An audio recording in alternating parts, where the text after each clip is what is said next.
만약 성경을 푹 고아서 한약 짜듯이 배보자기에 싸서 막대로 꾹 눌러 짜면 무엇이 뚝뚝 떨어질까요? 어떤 엑기스가 나올까요? 그것은 아마도 사랑이 아닐까 합니다. 성경은 러브 스토리입니다. 바로 우리를 향한 하나님의 사랑, 그리고 그 사랑을 구체적으로 보여주기 위해 이 땅에 오셔서 죽음보다 더 깊은 사랑을 보여주신 예수님의 사랑 이야기가 담겨져 있기 때문입니다. 우리를 향한 예수님의 그 사랑 이야기가 펼쳐지는 그 옆에 예수님의 12 제자가 있었습니다. 어떤 제자는 이름만 그냥 소개되어 있는 반면에 베드로는 그를 제자로 부르는 그러한 드라마틱한 사건으로부터 시작해서 그의 성품이나 그다음에 재산 규모, 또 형제, 그리고 또 결혼 여부를 알 수 있는 그러한 여러 가지 사건을 기록하므로 다른 제자와는 다르게 차별화되어서 복음서에 자주 등장합니다.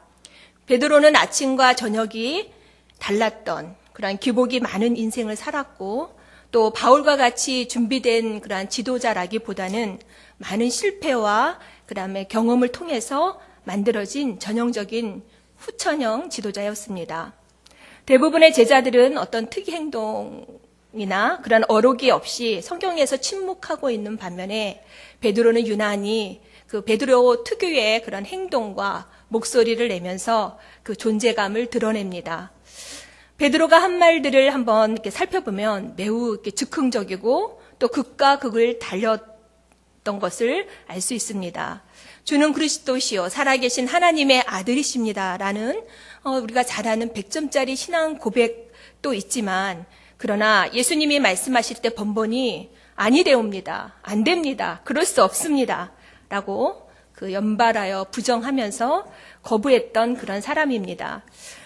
멋진 그런 신앙 고백 후에도 예수님이 장차 고난을 받을 것을 이렇게 말씀하시자 예수님을 붙들고 항변하며 주여 그리 마옵소서라고 꾸짖듯이 책망조로 예수님의 뜻을 가로막고 어떻게든 자기 기대와 다른 그 주님의 마음을 돌이키려고 예수님을 훈육하듯이 다구쳤던 사람입니다. 예수님이 제자들의 발을 씻기실 때도 베드로는 제 발은 절대 씻기지 못합니다 라고 말하며 발을 씻어주려는 주님의 손을 아니되옵니다 라고 이렇게 만류했습니다. 또 예수님께서 그 베드로가 시험대에 올랐을 때 예수님을 모른다고 이렇게 할 것에 대해 미리 암시하면서 이렇게 방심하지 말라고 주의를 줄 때도 절대 그렇지 않을걸요 라고 생각하며 주님과 함께라면 감옥에도 갈 수 있고 죽을 준비도 되어 있습니다 라고 호언장담하며 동의하지 않았습니다. 이렇게 복음서에 나타난 베드로는 먼저 말을 하고 일을 저지르고 난 후에 그 다음에 천천히 생각하고 수습하던 그런 유형이었습니다. 머리보다는 손과 발이 먼저 앞서갔고, 그렇다 보니까 실수가 많았던 사람입니다. 그러나 베드로의 위대성은 그가 아니되옵니다 라고 이렇게 부정으로 시작하지만 깨달은 뒤에는 더 큰 긍정으로 이렇게 순종하는 데 있습니다. 제가 이렇게 서두에 베드로에 대해서 장황하게 이렇게 설명을 했는데, 왜냐하면 오늘 어떻게 보면은 말씀의 중심에 베드로가 서 있기 때문입니다. 지금 우리가 읽은 본문에도 베드로는 주님 그렇게는 못하겠습니다 하며 주님의 말씀에 강하게 저항하고 있습니다. 그러나 우리가 아까 읽었던 그 환상을 베드로가 체험하고 난 뒤에는 그러한 앞뒤에 있었던 여러 가지 사건을, 그 일련의 사건들을 퍼즐 조각처럼 맞춰가면서 자신이 알지 못했던 그 하나님의 중요한 메시지를 깨닫게 됩니다. 예수님의 지상에서의 마지막 말씀, 유언과 같은 말씀은 사도행전 1장 8절 말씀입니다. 오직 성령이 너희에게 임하시면 너희가 권능을 받고 예루살렘과 온 유대와 사마리아와 땅끝까지 이르러 내 증인이 되리라. 이렇게 복음의 증인이 되라는 이 말씀은 사도들과 제자들이 어떤 삶을 살아야 하는지 그 정체성과 사명을 선명하게 제시하였습니다. 그리고 또 그들이 예루살렘을 기점으로 해서 계속 밖을 향해 나가도록 하는 그런 방향성을 잡아주었습니다. 그런데 이 말씀을 보면 사도행전 1장 8절의 말씀을 보면 너희가 권능을 받고 바로 땅끝까지 이르러 내 증인이 되라 이렇게 하지 않고 예루살렘, 온 유대, 그리고 사마리아, 땅끝 이렇게 지역을 단계적으로 거론하고 있습니다. 즉 지역을 구분하면서 예루살렘으로부터 시작된 복음 전파가 각 지역에 점진적인 단계를 거쳐 확장될 것을 예고하고 있습니다. 물이 흘러갈 때요. 그 물이 물의 수면보다 높은 땅, 턱이 있으면 더 이상 흘러가지 못하고 막힙니다. 그러나 흘러가는 물은 운동력이 있고 또 그래서 계속해서 그 턱을 넘어가려고 합니다. 그래서 그 턱과 물의 경계 부분은 이렇게 물결이 부딪혀서 거세게 파도가 일기도 합니다. 그러다가 계속해서 물이 이렇게 들어오게 되면 점점 수면이 높아지게 되고 또 어느 순간 그 수압과 물의 그 속도에 의해서 그 힘을 받아서 턱을 넘게 됩니다. 때로는 그 힘이 강력해서 턱을 허물어뜨리기도 하면서 이렇게 흘러가게 됩니다. 그 사도들의 이러한 복음 행진도 예루살렘에서 유대로 그리고 유대에서 사마리아로 또 사마리아에서 땅끝으로 나아가는데 그 흐름을 막는 그러한 장애물과 같은 높은 턱이 있습니다. 그런데 그 턱을 만났을 때 이 복음의 능력은 굉장해서요. 아주 역동적이어서 그 턱을 뛰어넘어서 오히려 더 힘차게 흘러가는 것을 보게 됩니다. 초기 예루살렘 교회는 보이지 않는 그런 민족적 그리고 사회적, 문화적인 차이라는 경계선을 통과해야만 했습니다. 그런데 이러한 민족적 또 문화적, 사회적인 차이를 극복하는 것은 결코 호락호락하지 않았습니다. 그 경계선을 넘기 위해서는 각 단계마다 많은 힘이, 에너지가 필요했습니다. 강력한 그런 오순절 강림 사건으로, 성령 강림 사건으로 예루살렘 교회 공동체가 이렇게 세워지게 됩니다. 성령에 충만한 초대 예루살렘 공동체는 이 땅에서 그 천국의 삶을 구현하는 그러한 삶의 방식으로 이렇게 유대 사람들의 주목을 받게 됩니다. 그렇지만 땅끝을 향해 가라는 주님의 명령을 잠시 잊은 듯 예루살렘에 안주하면서 유대를 복음화하는 데만 주력하게 됩니다. 그런데 이렇게 오순절 성령 강림 사건이 있고 나서 약 10년 정도 지났을 때 스데반이 순교합니다. 스데반은 살아있을 때보다도 오히려 죽을 때 예수님을 방불케 하는 그러한 모습으로 온유하고 또 용서하는 그러한 모습을 통해서 그리고 또 죽어서 더 많은 영향력을 끼치게 됩니다. 스데반 순교를 신호탄으로 해서 본격적으로 박해가 시작되는데 이 박해는 예루살렘에 머물러 있던 기독교인들을 유대 각처로 흩어지게 합니다. 박해를 통해 흩어지면서 이렇게 유대인들은 그냥 그 박해에 의해서 축소되고 위축된 것이 아니라 오히려 그 흩어짐을 통해서 변방까지 복음을 본격적으로 전하게 됩니다. 이것은 우연이 아니라 하나님의 치밀한 계획이었습니다. 종교적인 피난길에 올랐던 기독교인들은 가는 곳곳마다 복음을 전했고 점점 더 흩어지게 됩니다. 그리고 나중에는 그 빌립을 통해서 사마리아까지 복음을 전하게 됩니다. 사마리아가 어떤 곳입니까? 사마리아는 이방이라고 하기에는 뭔가 이스라엘과 많은 그런 닮은 점이, 동질성이 있었고, 그렇다고 해서 이스라엘이라고 하기에는 그런 이질성이 있는 그러한 유대와 이방인의 중간 지대와 같은 곳이었습니다. 사마리아인들은 유대 사람들이 상종하는 것조차 꺼려했던 사람들입니다. 사마리아와 유대 사이에는 서로 상처와 피해의식이 있어서 그 심리적인 거리감은 마치 우리 나라와 일본처럼 가깝지만 가까이 하기에는 멀고 가깝고도 먼 그런 이웃이었습니다. 사마리아는 북이스라엘의 그러한 한 도시였는데요. 아수르에게 북이스라엘이 멸망당하고 나서 아수르의 식민지 정책에 의해서 혼혈 정책이 시행됩니다. 사마리아인들은 자신들을 이스라엘 사람이라고 이렇게 생각했지만 정작 이스라엘 사람들은 이방인과 이게 혼혈이 된 이 사마리아인을 더 이상 같은 동족이라고 생각하지 않았습니다.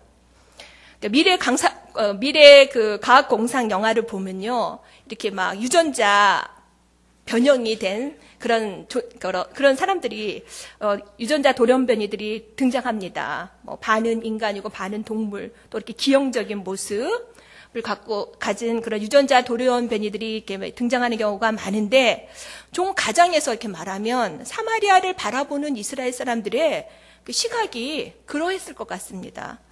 선민 의식을 가지고 그 혈통적인 순결성을 중요시하던 유대인들에게 그 혼혈인 사마리아인은 마치 종교적인 또 민족적인 유전자 돌연변이 같아서 이렇게 유대 사람들은 사마리아 사람들을 이렇게 개처럼 멸시했습니다. 사마리아를 보면 부끄러운 역사가 생각났습니다. 북이스라엘의 범죄와 또 멸망이 생각났고, 또 강대국으로부터 그 받은 치욕이 떠올랐습니다. 그래서 이 사마리아를 보면은 그 자존심이 상하고 또 늘 마음이 불편하고 또 인정하고 싶지 않은 그런 존재가 사마리아의 사람들이었습니다. 사마리아인들은 또 사마리아대로 자기들을 역사의 피해자라고 생각했습니다. 나라가 지켜주지 못해서 혼혈이 되었는데 이스라엘에서도 받아주지 않고 또 이스라엘 사람으로도 인정해주지 않았습니다. 아수르도 이스라엘도 아닌 어정쩡한 정체성의 혼란을 겪어야 했습니다. 바벨론으로부터 귀환하여 성전 건축을 할 때도 그 재건 사업에 자기들은 같은 민족이라고 생각해서 힘을 보태려고 했지만은 이스라엘로부터 깨끗하게 거절당한 그러한 상처가 있습니다. 거절감으로 상할 대로 상한 그러한 마음에 늘 자신들을 뜨악하게 쳐다보는 그러한 유대 사람들, 상종조차 하지 않으려는 유대 사람들로 인해서 사마리아는 사람들은 말할 수 없는 상처를 또 분노를 갖고 있었습니다. 이런 역사적, 민족적, 이런 심리적인 정서를 생각할 때 유대인들이 아무 일도 없었던 것처럼 사마리아에 들어간다는 것은 그렇게 쉬운 일이 아니었습니다. 그런데 유대 기독교인인 이 빌립이 사마리아에 들어간 것입니다. 그것은 단순히 박해를 피해서 흩어진 결과 같지만 사실 엄밀히 따져보면 바로 스데반 순교라는 피해 대가가 또 희생의 대가가 있었기 때문입니다. 스데반 순교와 박해를 통해서 형성된 강력한 그러한 복음의 힘이 탄력을 얻어서 상처와 분노 또 이질감으로 높아진 사마리아와 유대 사이에 있는 그런 높은 갈등의 벽을 넘어서 힘차게 복음이 들어간 것입니다.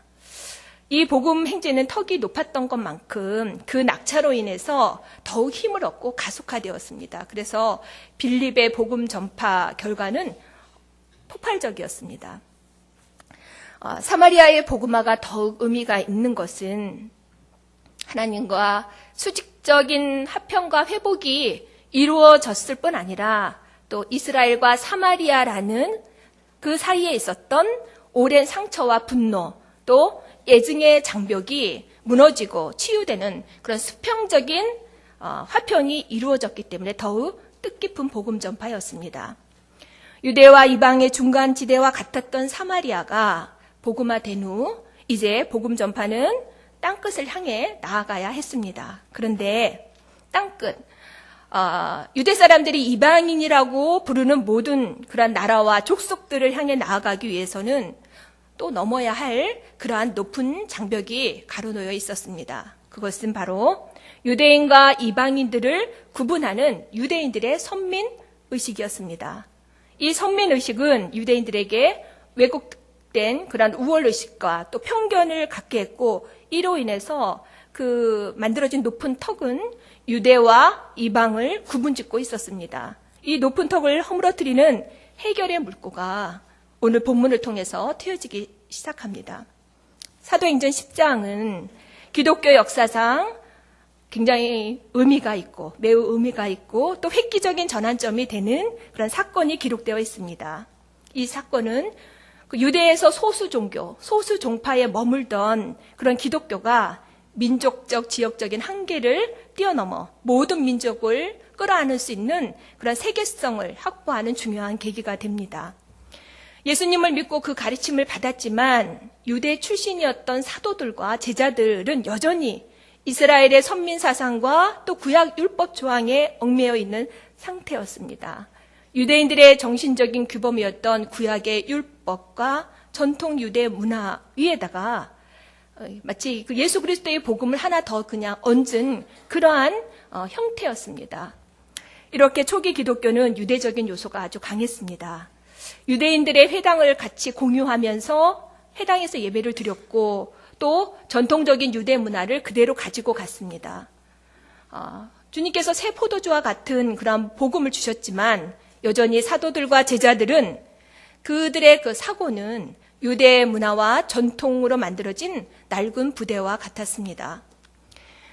비록 박해로 흩어져 지역적으로는 유대와 팔레스타인의 그러한 지역을 벗어나긴 했지만 복음은 여전히 유대인들에게 우선적으로 선택적으로 전해졌습니다.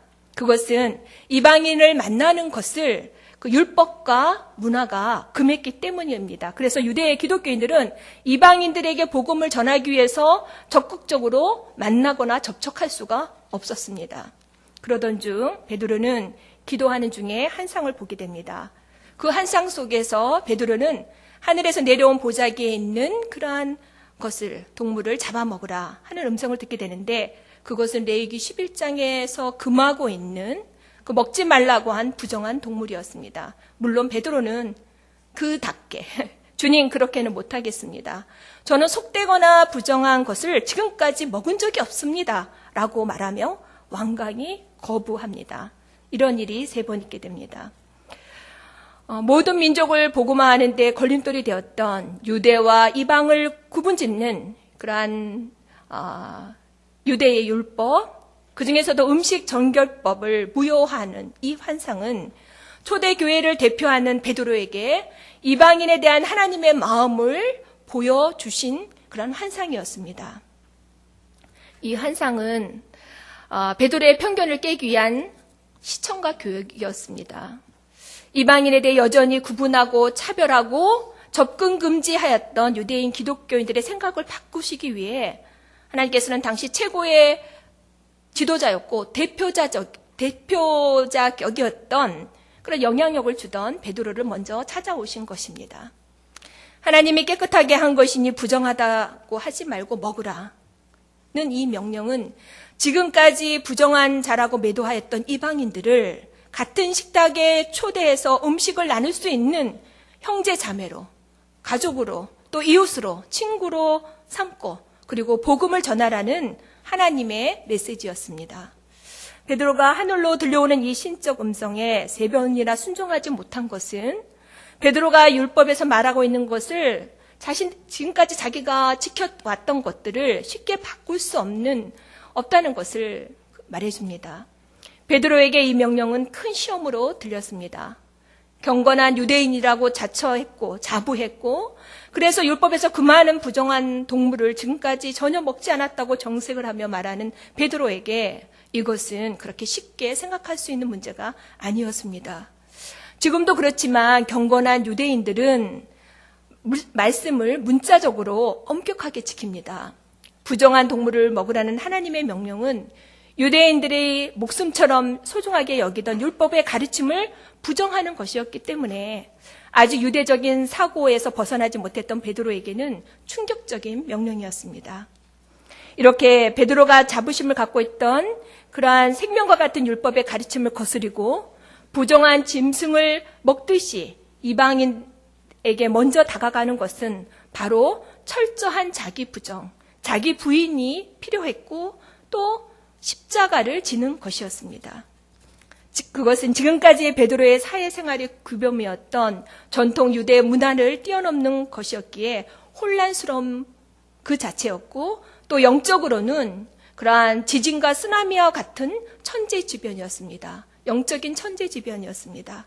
이제 베드로는 유대적인 것과 결별을 하고 새로운 삶의 방식을 선택하는 모험 앞에 서 있습니다. 지금 그에게 필요한 것은 용기였고 또 주님을 신뢰하는 것이었고 또 순종하는 것이었습니다. 베드로는 처음에는 그럴 수 없습니다 라고 말했지만 그러한 환상과 또 이렇게 뒤이은 고넬료와의 만남을 연결하면서 아까도 말씀드렸지만 퍼즐 조각을 맞추듯이 이방인에게도 복음을 전해야 할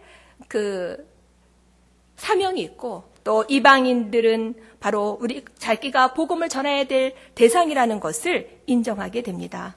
이렇게 베드로는 사도행전 10장에서 초대교회의 대표자로서 이방을 향해 가는 내 장애물이었던 유대적인 선민의식과 편견, 간습을 뛰어넘어 유대를 뛰어넘어서 땅끝을 향해 그 복음의 문을 활짝 열게 됩니다.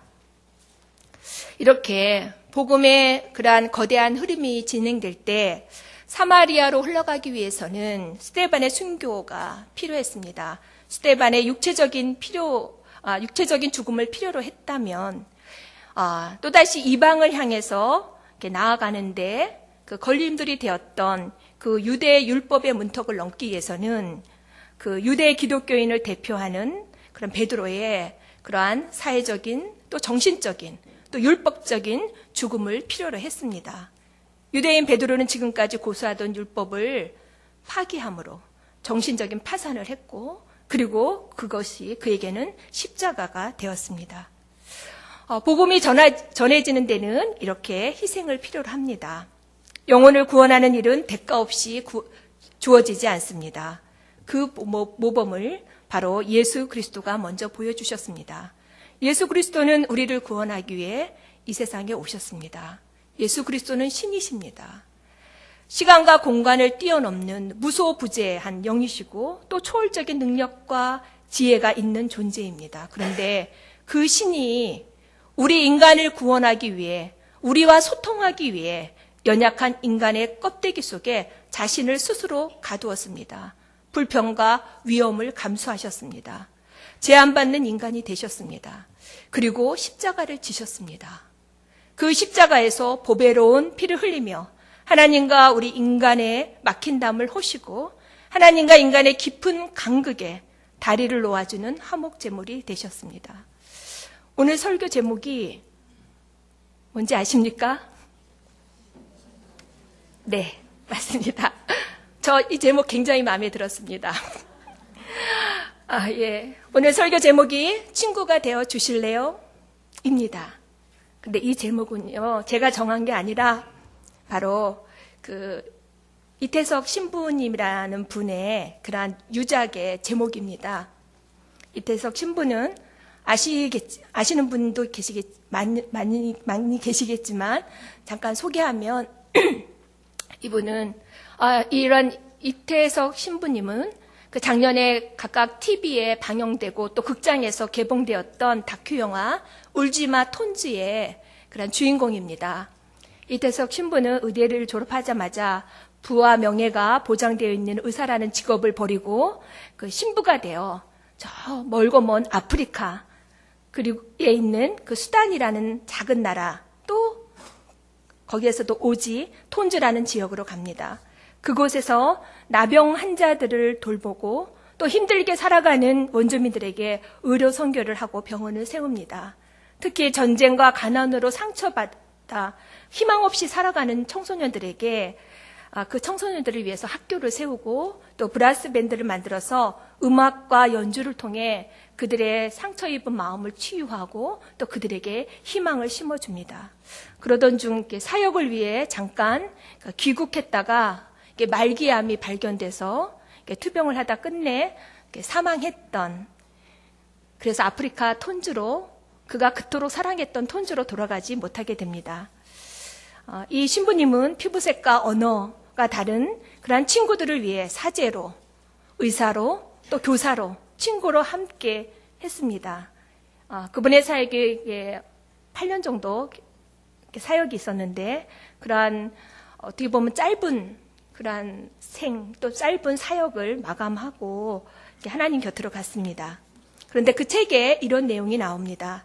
이태석 신부는 꼭 신부가 아니더라도 의술로 많은 사람들을 고칠 수 있고 도울 수 있는데 왜 꼭 신부가 되었느냐. 그리고 한국에도 어렵고 가난한 사람이 많은데 그런 사람들을 위해서 할 일이 많은데 왜 그 먼 아프리카까지 꼭 가야만 했느냐는 질문을 자주 받았다고 합니다. 이런 질문에 대한 답으로 이태석 신부는 자신을 의사라는 직업에서 그리고 한국에서 불러내 아프리카 오지로 향하도록 이끌었던 것은 바로 주위의 사람들이 뿜어내는 그런 아름다운 향기 때문이었다, 이렇게 말합니다. 그래서 그는 향기에 취해서 아프리카 오지로 이렇게 들어가게 됐다고 말을 하면서 이렇게 또 말합니다. 가장 보잘것없는 형제 한 사람에게 한 것이 바로 나에게 한 것이다 라는 예수님의 말씀이 향기였고, 또 모든 것을 포기하고 아프리카 원주민들에게 들어가 의사로 정신적인 지도자로 평생을 바친 슈바이처 박사도 그랬다. 그리고 일찍이 홀로 되어 덜컥 남겨진 10남매의 교육과 뒷바라지를 위해 눈물을 뒤로한 채 평생을 희생하신 어머님의 고귀한 삶도 내 마음을 톤주로 움직이게 하는 한 아름다운 향기였다고 회고합니다. 이태석 신부는 자신은 거부할 수 없는 어떤 향기에 이끌려 아프리카에 갔다고 말합니다. 그 거부할 수 없는 향기가 그에게는 십자가가 되었습니다. 그가 톤주 사람들에게 복음을 전하고 친구가 되고 또 그들을 돕기 위해서는 그도 십자가를 져야 했습니다. 그에게 가장 힘든 십자가가 무엇이었을까요? 그에게는 그 의사라는 직업을 포기하는 것보다도 그 고생하며 자신을 키운 그 늙은 어머니, 그래서 이제 의사가 돼서 효도도 하고 또 자랑도 되어야 되는데 그 기대를 저버리고 그 어머니를 두고 아프리카로 가야 했던 것, 그것이 그에게는 가장 큰 아픔이었고 또 십자가였습니다. 이 세상 가장 가난한 곳에서 모든 것을 바치며 불꽃처럼 살았던 그 신부님의 유일한 책, 친구가 되어 주실래요?는 그가 마지막까지 그렇게 살았듯이 자기를 포기하고 낮아져서 십자가를 지고 그리스도의 사랑과 복음을 전하며 진정한 친구가 되어달라는 간절한 부탁의 말이기도 합니다. 우리를 구원하기 위해 예수님은 이 땅에 오셔서 십자가를 지셨습니다. 그리고 그 주님은 우리에게 또 요청하십니다. 제자인 우리에게 누구든지 나를 따라오려거든 자기를 부인하고 자기 십자가를 지고 나를 따르라고 말씀하십니다. 복음이 또 사랑이 필요한 곳에 십자가가 세워집니다. 우리는 어떤 십자가를 지고 따라가야 할까요? 지금은 사순절 기간이고 이 기간은 더 십자가에게 가까이 가고 더 깊은 십자가와의 만남을 필요로 하는 기간입니다. 이때에 우리는 어떤 십자가를 지고 가야 될까요? 잠깐 제가 우리 교회의 그 지역사회 섬김 사역을 잠깐 소개합니다. 지역사회 섬김 사역은 교회가 지역에서 어떤 모습으로 존재해야 하는지, 또 지역교회에서 어떻게 지역의 그런 필요를 채워줘야 하는지에 대한 답 중에 하나입니다.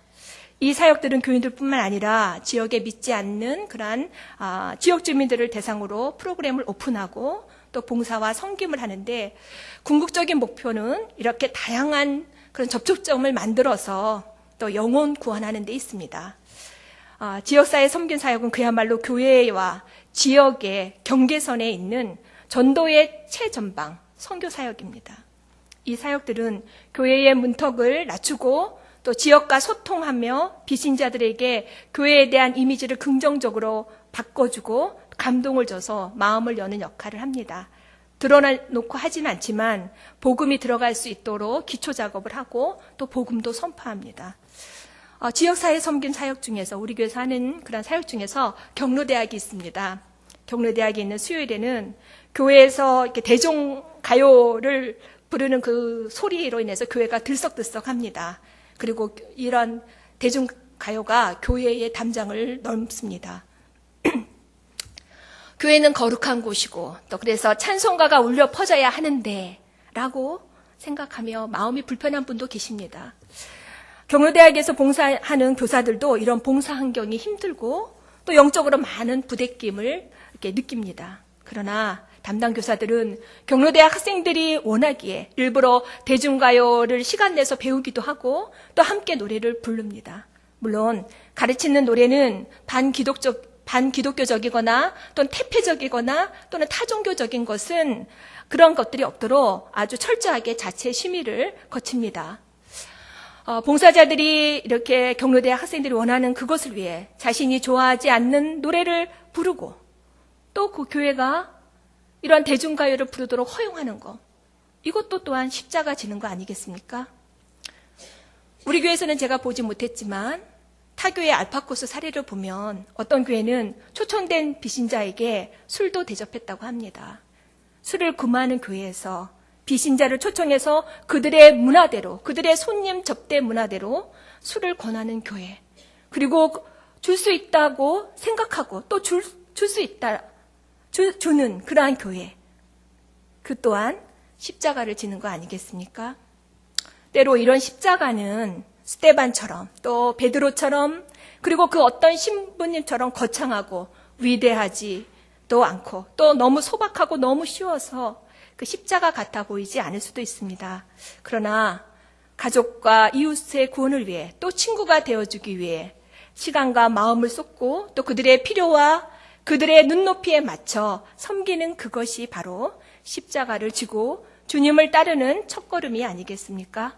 성도 여러분, 교회가 우리들만의 천국이 아니라 우리의 모두의 천국이 되고 또 교회와 세상이 그 하나 되는 그날까지 각자에게 맡겨진 그 십자가를 주고 복음을 전하고 친구가 되어주는 우리 모두가 되기를 바랍니다. 기도하겠습니다. 우리를 사랑하셔서 독생자를 이 세상에 보내시고 십자가에서 그 사랑을 확증해 주신 하나님 감사합니다. 이 땅에 오셔서 십자가 지고 보배로운 피 흘려 우리를 구원하시고 자녀 삼으시고 친구가 되어주신 주님 본받아 먼저 부름받은 우리도 썩어지는 하나의 미랄이 되어 자기 부인과 자기 희생의 십자가를 지고 죽어가는 영혼을 살리며 친구 삼는 제자 되게 하옵소서. 지역을 섬기는 많은 사역에도 기름 부어 주셔서 교회와 지역의 경계를 허물고 소통하며 지역에 죽어져가는 많은 영혼들을 주님께 인도하게 하셔서 이 지역이 복음화되게 하옵소서. 우리는 연약하나 성령 하나님 도와주셔서 모든 민족이 주님께 회복되고 물이 바다 덮음같이 주의 영광이 온 세상에 가득 차는 그날까지 복음 증거하며 증인의 삶을 살게 하옵소서. 예수 그리스도의 이름으로 기도드립니다. 아멘.